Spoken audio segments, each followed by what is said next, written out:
I would like to start by acknowledging and paying my respect to the Kaurna people whose country we're meeting on today, the traditional owners of this land, and I acknowledge their story, their ancestors and their people, past, present and future.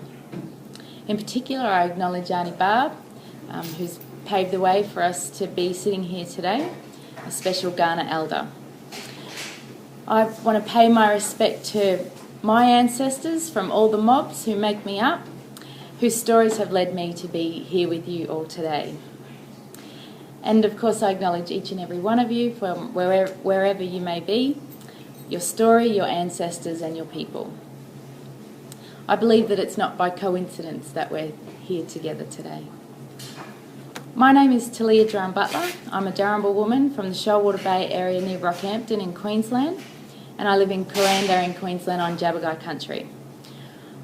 I acknowledge the importance of sharing these stories with each other and the stories of our history, as it's through the telling and the retelling of our stories, which includes the stories of our ancestors, that our identity is shaped.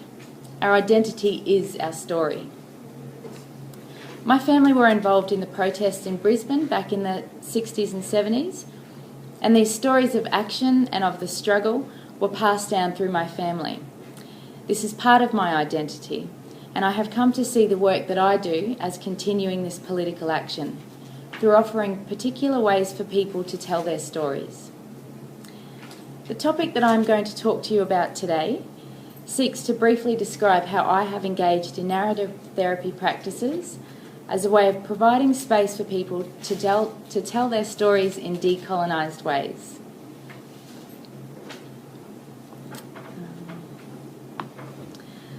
My understanding of this is that the yarns that we have with people are centred in and shaped by an Indigenous worldview.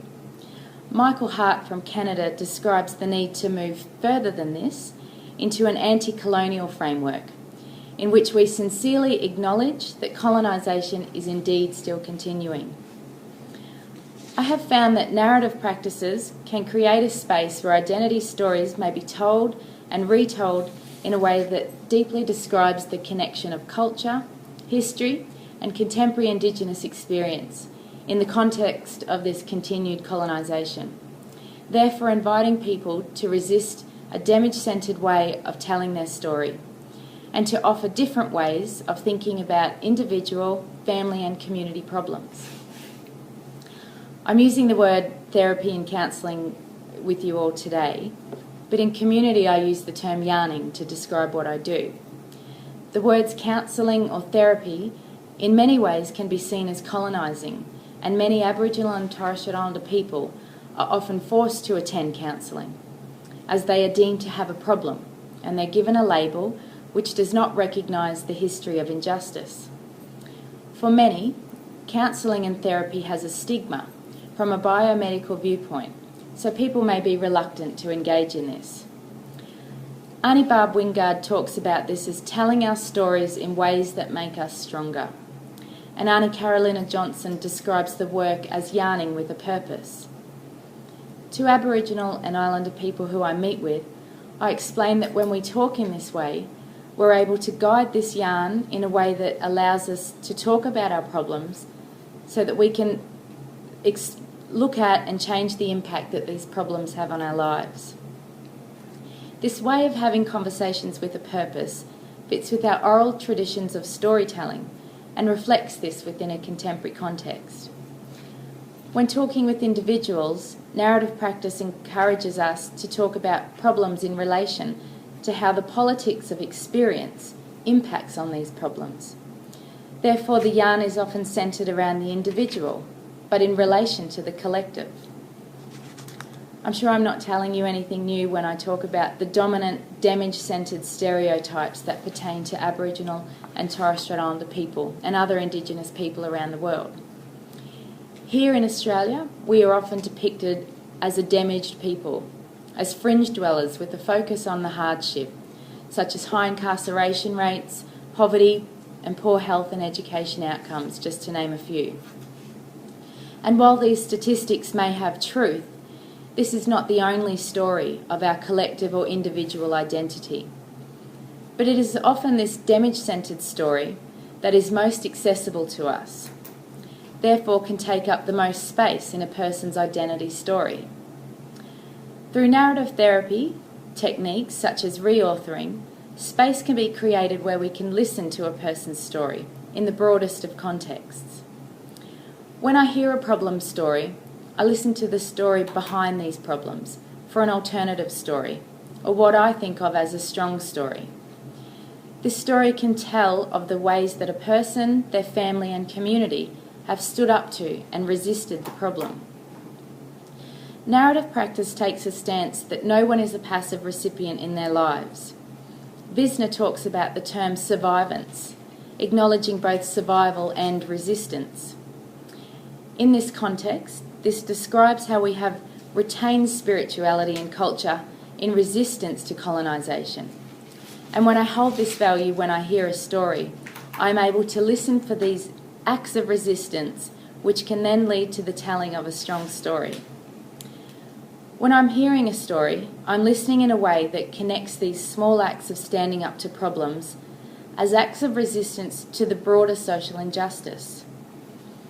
For example, Mabel is a lady who I talk to about conflict that she's having with a family member. This conflict has caused Mabel to become very sad.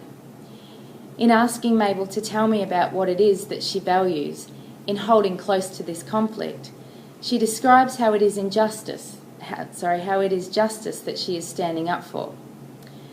When we trace the history of Mabel's standing up for justice, I have asked her to tell me about other significant times in her life when she stood up for justice.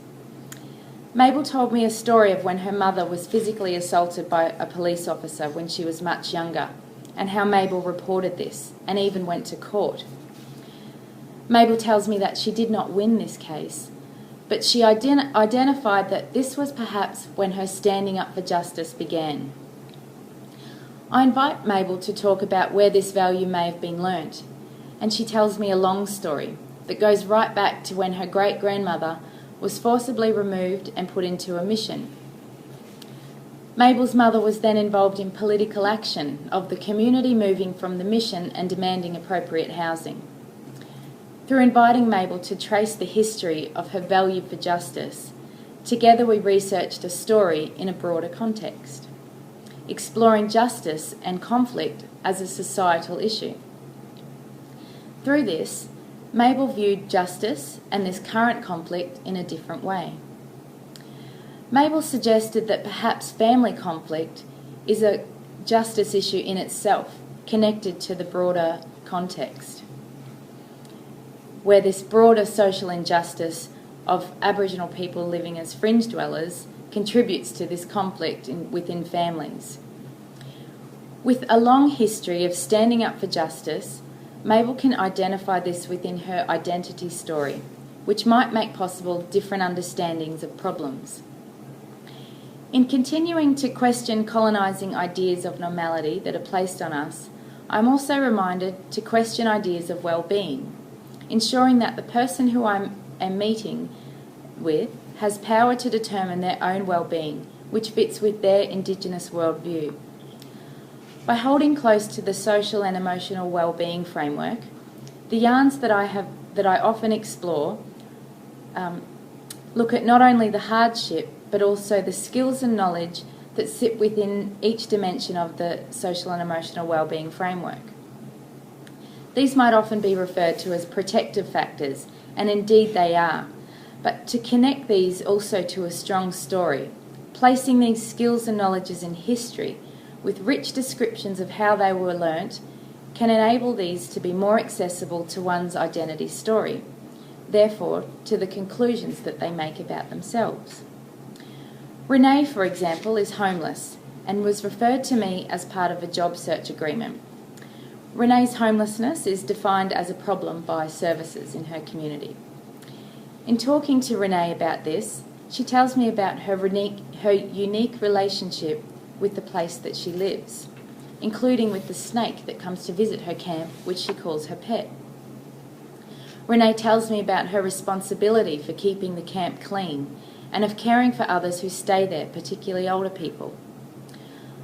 I identify my role as inviting people to tell their strong story and to therefore identify with the skills and knowledges that are within this story that they can draw on in hard times. My role was not to define or label Renee's living situation. In tracing the history of this care that Renee shows within the camp, Renee shared with me a long story of the ways that her late mother cared for her as a child. She could also tell me about the trouble she's been through, but despite this, she's held on to her skill in care. While this may not change Renee's living situation, I feel that Renee now has available to her more story. She does not only have to identify with the problem-saturated story that many see her as, she also has a history of care and resistance. Michael White discussed how narrative therapy holds strongly to the value that the problem is the problem. The person, the family, or the community is not the problem.